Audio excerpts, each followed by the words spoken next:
LandXML format နဲ့ service ကို export import လုပ်တာ DEM file ဖြင့် export လုပ်တာတို့ကို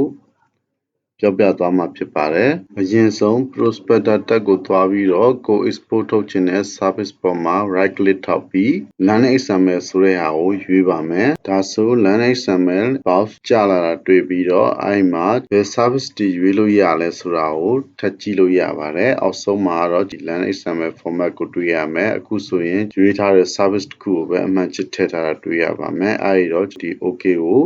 နှိပ်ပြီးတော့ export ထုတ်နိုင်ပါပြီ။ LandXML file သိမ်းမဲ့နေရာကိုတစ်ချက်မှတ်ထားပြီးတော့ zip ကိုနှိပ်ပြီး export ထုတ်ပါမယ်။ file မည်သူရှိတဲ့အတွက် override လုပ်မှလားလို့မေးရင် yes ကိုနှိပ်ပေးပါမယ်။အခုဆို LandXML export ထုတ်လို့ပြီးသွားပါပြီ။အဲဒီတော့ကျွန်တော်တို့ drawing file အသစ်တစ်ခုထပ်ဖွင့်ပြီးတော့ export ထုတ်ထားတဲ့ LandXML ကို import ပြန်လုပ်ကြည့်ရအောင်။ဖွင့်ထားတဲ့ drawing ဘေးကအပေါင်းလက္ခဏာလေးကိုနှိပ်ပြီးတော့ new drawing ခေါ်လိုက်ပါမယ်။ new drawing ဖွင့်လာရင် insert tab ကို click နှိပ်ပြီးပြောင်းပါမယ်။အဲဒီထဲက LandXML ဆိုတာကို click လုပ်ပြီးတော့ယူပါမယ်။ insert LandXML လောက်ကြာလာရင်ဆောနာက export ထုတ်ထားတဲ့ LandXML file ကို click လုပ်ရွေးပြီးတော့ open နှိပ်ပါမယ်။ File Explorer ပျောက်သွားပြီးတော့ import LandXML dialog ထပ်ပေါ်လာရင် OK ပဲဆက်နှိပ်ပေးပါ။အခု new drawing မှာ LandXML import လုပ်ထားတဲ့ service ပေါ်လာတာတွေ့ရပါမယ်။ prospector tab မှာသွားပြီးတော့စစ်ကြည့်နိုင်ပါတယ်။ prospector tab က service ကိုဖြန့်ချပြီးတော့အဲ့မှာကျွန်တော်တို့ import လုပ်ထားတဲ့ service ကို right click ထောက် select ရွေးပြီးတော့ object view ကနေလည်းစစ်ကြည့်နိုင်ပါသေးတယ်။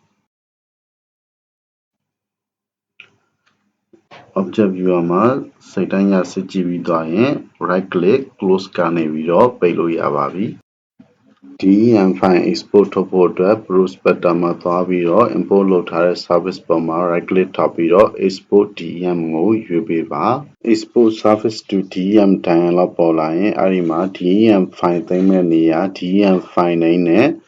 export coordinate တို့သတ်မှတ်ပေးရပါမယ်။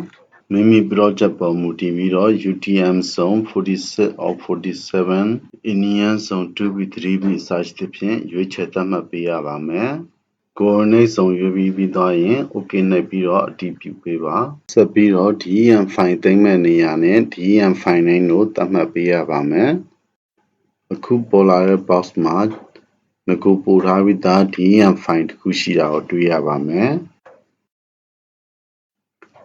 ငကို export ထုတ်ထားတဲ့ file နဲ့အခု file နဲ့အမည်တူနေတာကိုသတိထားမိပါလိမ့်မယ်။ကျွန်တော်တို့ save ကိုနှိပ်ပြီးတော့ export ထုတ်လိုက်မယ်ဆိုရင် file name တူနေတဲ့အတွက် override လုပ်မှလားမလုပ်ဘူးလားမေးတဲ့ box လေးပေါ်လာပါမယ်။ cancel နှိပ်ပြန်ထွက်ပြီးတော့ file အမည်မတူအောင်ပြောင်းပေးလိုက်ပါမယ်။ file အမည်ပြောင်းပြီး save နှိပ်လိုက်ရင် DEM file export ထုတ်နေတာကိုတွေ့ရပါမယ်။ကိုယ့်ရဲ့ service file ပေါ်မူတည်ပြီးတော့ DEM export ထုတ်တာက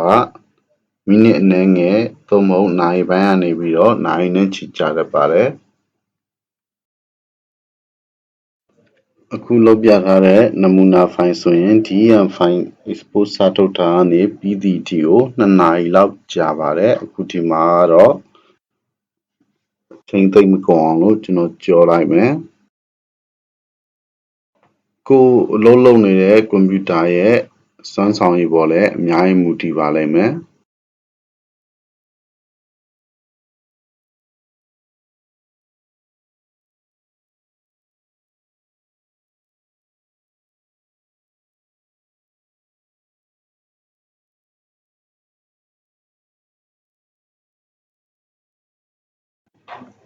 အခုမြင်နေရတဲ့အနေအထားကကျွန်တော်ဆယ်ဆတိတိညံထားတာဖြစ်ပါတယ်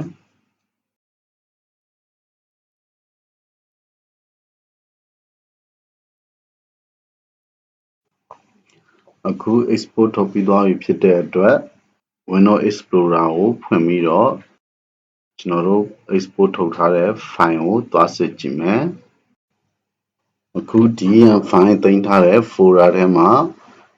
ငကို export ထုတ်ထားတဲ့ DEM file တစ်ခု ခု export ထုတ်လိုက်တဲ့ DEM file တစ်ခုဆိုပြီးတော့ DEM file နှစ်ခုတွေ့ရမှာဖြစ်တယ်အဲဒီတော့အခု export ထုတ်ထားတဲ့ DEM file လေးကို Civil 3D မှာပြန်ထည့်သုံးကြည့်အောင် drawing အသစ်တစ်ခုဖွင့်လိုက်ပါမယ် drawing file အသစ်ပွင့်လာရင် home tab ကိုသွားပြီးတော့ create ground data panel create service ထဲက create service from DEM ဆိုတာကိုရွေးပါမယ်ဆောင်းတော့ export ထုတ်ထားတဲ့ DEM file ကိုရွေးပြီးတော့ open လုပ်ပေးပါ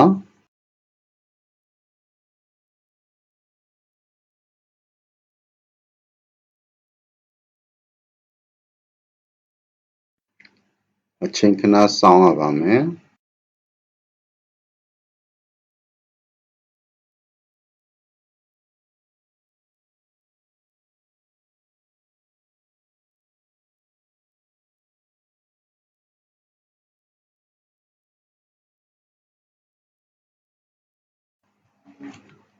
အခုဆိုရင်ညာဘက်အစွန်း window အောက်ခြေမှာ reading point ဆိုပြီးတော့ DEM file က point data တွေကိုဖတ်နေတာတွေ့ရပါမယ်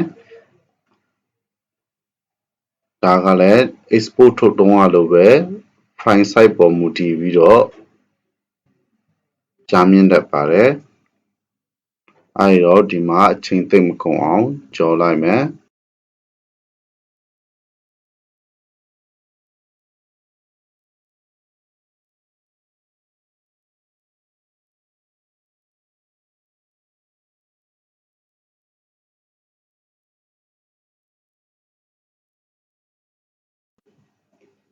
import လုပ်ပြီးသွားချိန်မှာ panorama မှာကျွန်တော်တို့တည်တင်တဲ့အချက်လက်လေးတွေဖော်ပြတာကိုတွေ့ရပါမယ်ဒီမှာဆိုရင် zero elevation point တွေကိုဖယ်ထုတ်ထားကြောင်း import လုပ်ရမှာထည့်မထားကြောင်းပြထားတာကိုတွေ့ရပါမယ် zoom extend အသုံးပြုပြီးတော့ကျွန်တော်တို့ import လုပ်ထားတဲ့ service ကိုစစ်ကြည့်အောင် service ကို select လုပ်ပြီးတော့ object viewer ကနေပြန်စစ်ကြည့်ပါမယ်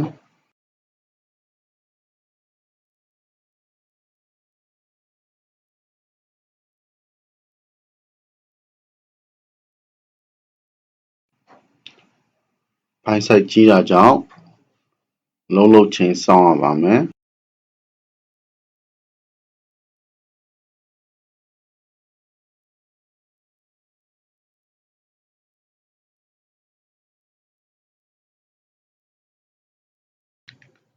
အခု object viewer မှာ import ပြန်လုပ်ထားတဲ့ service ကိုတွေ့ရမယ်အဲဒီတော့ကျွန်တော်တို့ဒီကဖြစ်ဖြစ်ချင်း rotate ပြန်လုပ်ကြည့်လိုက်မယ်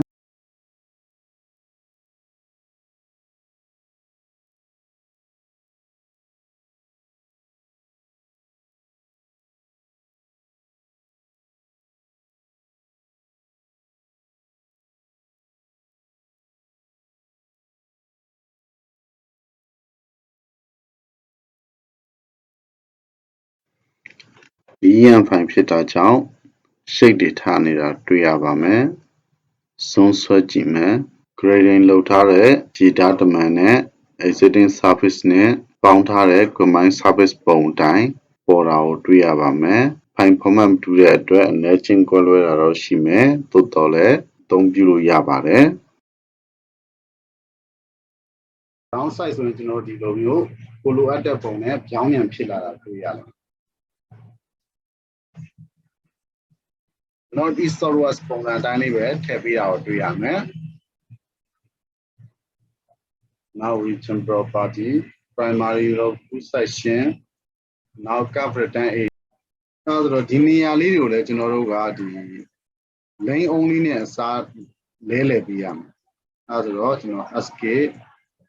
ဒီဘက်ချမ်းကိုပြီးတော့အောင်ဒီ service အနေထားလေးကိုတစ်ချက်ပြန်ကြည့်အောင်အဲ့ဒါဆိုတော့တစ်ချမ်းပြထားတဲ့အတွက်သူ့ရဲ့အောက်မှာ slip lane ဆိုပြီးတော့တွေ့နော် slip lane and free ရှိမယ်ပြီးရင် slip lane ကရှိမယ်နောက် slip lane now ဒီ roundabout property